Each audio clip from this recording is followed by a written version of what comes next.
Doctor, engineer, যাই বলি না কেন, পৃথিবীতে সবার জীবনে যে মানুষটার অবদান অতুলনীয় তিনি হলেন আমাদের শিক্ষক। কারণ ছোট ছোট আদর্শ, নীতিকথা আর মানুষের প্রতি ভালোবাসার শিক্ষা কিন্তু এই শিক্ষকই আমাদের জীবনের শুরুতেই শিখিয়ে থাকেন। অথচ আমরা সকলেই যখন বড় হয়ে যাই, অনেক ভালো কথা বলতে শিখি, তখন কেন যেন সবাই এই একটি ভালো কথাই ভুলে যায়, পৃথিবীর বুকে আমার থেকে সম্মান পাবার যোগ্যতা আমার শিক্ষকের থেকে আর বেশি কারোরই নেই। আমরা এতটাই বড় হয়ে যাই, এতটাই স্মার্ট হয়ে যাই, অন্তত মন থেকে যে একটা রেসপেক্ট পাবার কথা সেটাই আমরা করি না।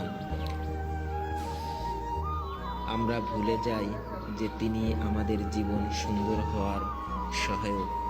তাই আসুন, জীবনে যত বড়ই হই না কেন, শিক্ষকদের